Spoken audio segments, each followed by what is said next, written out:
Hey photographer, Jessica Whitaker here, and I'm sharing with you what is in my 2024 camera bag. For those of us who still use DSLRs, I use a Mark IV. Do I think it's beneficial to switch over to mirrorless in the new year? I'm going to dive in, and thank you so much to KEH Camera for sponsoring this video. KEH is where you can buy, sell, trade in, and repair your used camera equipment, both film and digital. I'll talk more about them later in the video, but I will have a coupon code down below for you. I encourage you to check out my free Facebook group called Build and Bloom. It's kind, encouraging, and inclusive. It's the best place to ask questions about your specific photography business, whether it's a question about gear or you're having a difficult client situation you want some extra eyes on to help you draft a response.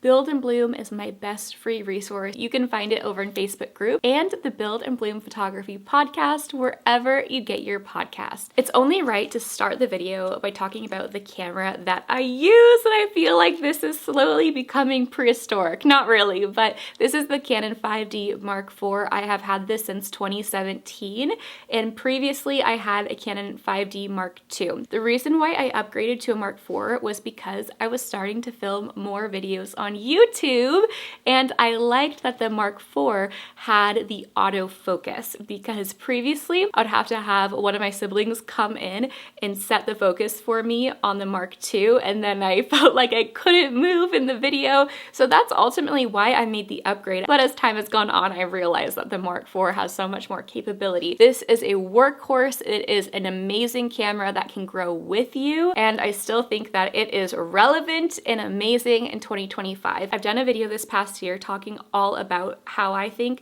the Mark IV is still an amazing camera in 2024, even though we're in the midst of this mirrorless craze. If you're interested in that video, I will have it linked above or down below in the description box. I don't see myself upgrading to mirrorless anytime soon unless I had some kind of miraculous opportunity, right? This gets the job done, and for what I do, which is portrait photography, it is fantastic. Now, I do have experience photographing with mirrorless cameras, as that's part of my job here on YouTube, teaching about different cameras, but I still come back to my Mark IV because I just think mirrorless cameras are too expensive right now. Price point is always relative, but to me, I'd rather spend the money on a handbag rather than a camera when I know my Mark IV does an incredible job. If I was a wedding photographer, it would be a different story, because with the mirrorless cameras, at least the Canons that I've tried, I love that when you look through the viewfinder, you see exactly what you're capturing and you can make all the adjustments. It's so much quicker, and the focusing is so much faster for movement and it's more accurate. But I don't photograph weddings. If I do photograph weddings, something I've been considering for 2026, but using the in-person sale model, then I definitely will be upgrading for the sake of the functionality and practicality. But for what I do with portrait photography, the Mark IV has gone strong, and I feel like I can get another year or two out of it. I love this camera and I highly recommend it, especially if you are somebody who's getting into photography, you are learning about how to shoot in manual. This is going to carry you through your photography journey, but at the same time, there is an argument for if you're starting on photography, you could just start with a mirrorless camera. It's up to you, but nonetheless, I love my Mark IV. Did I lie? I have a Canon R, which is a mirrorless camera. I did not lie. I do not use this for photography. I use this for YouTube. So this is an interesting nuance. I use this camera for YouTube behind the scenes videos, and I love it for that. I love that it's lighter weight and that it has the focusing tracking, and it's great for video. I have not used it for photos, and the reason being is I don't really want to. I don't know why. I love my Mark IV. I'm so familiar with it. I know it like the back of my hand, that I haven't used this for photos because I just don't feel the need to. I bought it used from a friend. I got her down to $800 and now it's mine. My lens collection is pretty modest. It depends actually. That could be relative as well. I have a couple of lenses that I rotate through. two of which are not in my camera bag. So I feel like I should start with those. I have a Sigma 35 that is broken and I have never thought to get it replaced. I got it when the 35 Sigma Art, to be exact, was so popular in like 2016, and it broke probably before COVID. I had it strong for like 4 or 5 years, and now it's kind of dilapidated, like it doesn't focus. I've never experienced that with my Canon lenses. So I have that, I don't use it, I liked it, but I've never felt the need to get another 35. Then I have a Sigma 24mm art lens, and I bought this used from a friend actually. I bring this with me when I'm going to be going out in nature and doing a session, and I truly only use it for a few key shots. It's worth it to me, but I don't recommend it to people, especially if you're just starting out in photography. You don't need a 24mm. In fact, you would probably be better off with a zoom lens that's like a 24-70, and then you have more of that variety. But I do love my Sigma 24, but I really rarely use it, so it's not in my camera bag. But the lens that I do use so much, you could probably guess, has to be a 50mm. This is a 50mm 1.2, and I bought this used as well. Previously to the 1.2, I had the 1.4, and previous to the 1.4, I had the nifty 50, which is the 1.8. And in fact, I've already done a video for you where I compare the 1.2, the 1.4, and the 1.8. I will have it linked above or down below. I also have so many lens videos that are comparisons. So whether it's the 50mm 1.2 with an adapter on a mirrorless camera against the 50mm 1.2 RF lens, like I have so many combination lens comparison videos that I will have linked down below. I love the 50mm. It's always with me in my camera bag. However, it is not my favorite lens. My favorite focal length is the 85mm. This is the 85mm EF lens, and it goes to 1.2. I have tried the 1.4. I believe I've probably tried the 1.8. I have also used the 85 RF version, which is the lenses created specifically for mirrorless cameras. I had been debating if I was going to make this purchase for a long time. In fact, I was using this in videos with KEH in the past, and I would be on loan with them, and I fell in love with this lens so much over the course of probably 6 months to a year that I decided that I was going to make the purchase for myself, and I wasn't relying on just one circumstance like working with KEH, right? I want to have it in my camera kit forever. I love the 85 1.2. I think it's worth its weight, but I don't physically, because it's also really heavy, but I mean, I think it's worth its price point. And so the one thing is though, I wouldn't buy anything. You guys can see I did buy my Sigma 35 new. I bought that new, and I bought my Mark IV new, but that was back in 2017. Now, I do not think that there's any reason to buy new equipment when KEH exists. KEH is kindly sponsoring this video, as I mentioned at the beginning, and I've been working with them for about 5 years now. I first discovered them when I was trying to buy a replacement film camera for my mom's 35 that she passed on to me that ended up breaking, and I was using it with a screwdriver. Like, I was trying to get my use out of this camera. So I googled Minolta X370, I believe it is, and KEH was the first listing. I bought it, and it came to my apartment door in New York City in like 3 days. It was so quick. I was super impressed. And then later in the year, I reached out to work with them, and it's been a dream ever since, because I'm very passionate about spending as little money as possible on camera equipment so you can use that money for fun things like vacation or a handbag. And what I love about KEH is that it is a trusted reseller. So if you go through a third-party auction site or a social media marketplace, you truly don't know what you are getting yourself into. So with KEH, everything is quality inspected, it's tested, and then it's transparently rated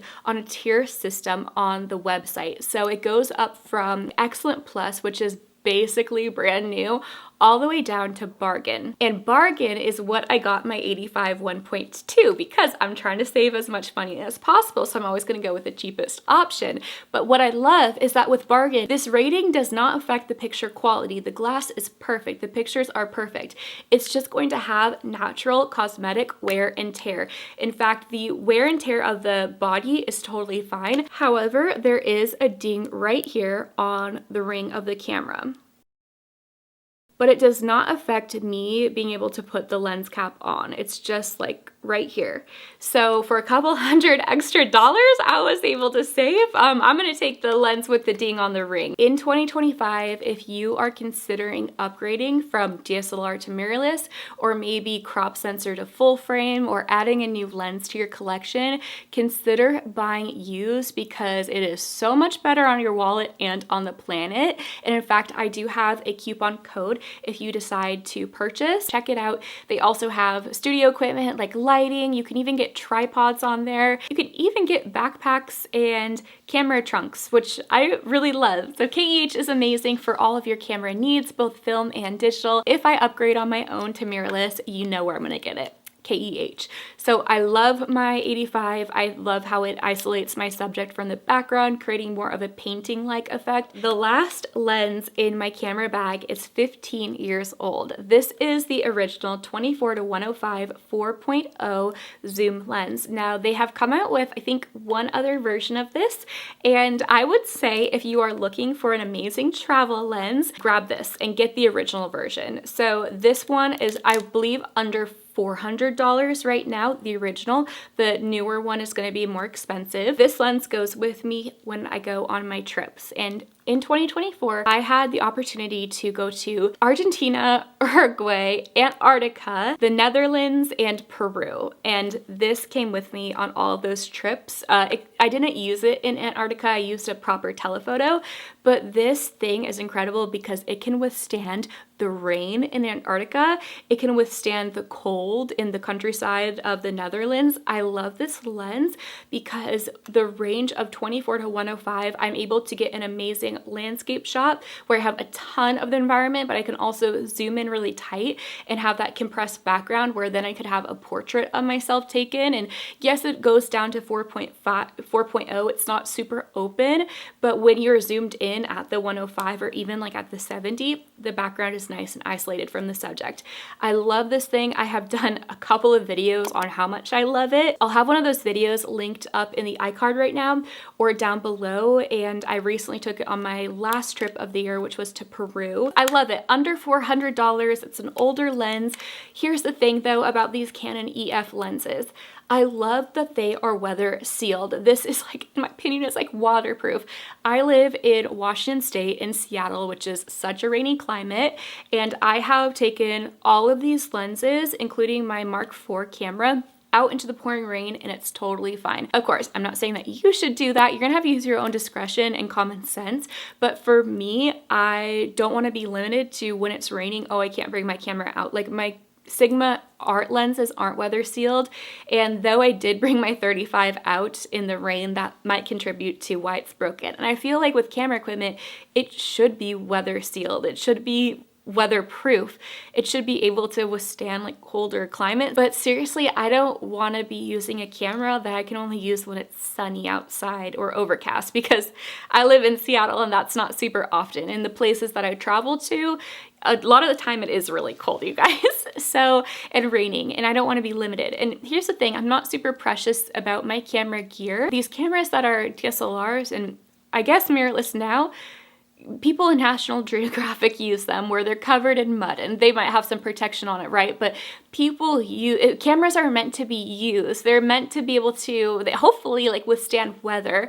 And so another reason why I'm kind of like, I'm not super sure about the whole mirrorless switch. I don't know, I just like how rugged my Mark IV is and all of the EF lenses. Oh, I did not mention that I do have a lens adapter for my EF lenses, which are made just for the DSLR camera, the Mark IV, for example, to be able to go onto my Canon R, which is my mirrorless camera that I just use for video. In fact, we use this lens, the 24-105, for the YouTube video behind the scenes. I want to end off the video by reminding you that you do not have to upgrade your gear to the latest and greatest in order to have a successful business or to take great pictures. Yes, there is a time when you outgrow your equipment and it's time to upgrade because your skill set has upgraded. There is a time and place to upgrade your gear, but we have to remember that most of the stuff that we're hearing from tech companies, camera companies talking about the new gear,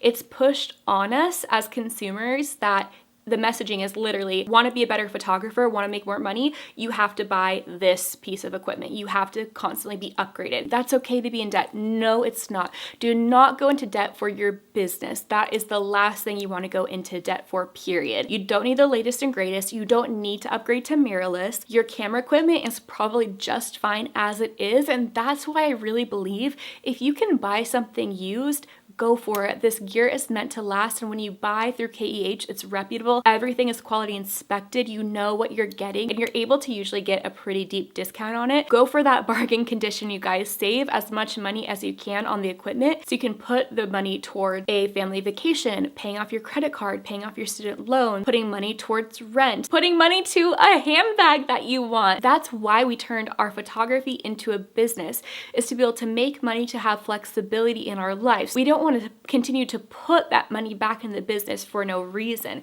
So take your time. Be a conscious consumer. Don't let messaging from corporations rush you into a purchase you're not ready to make.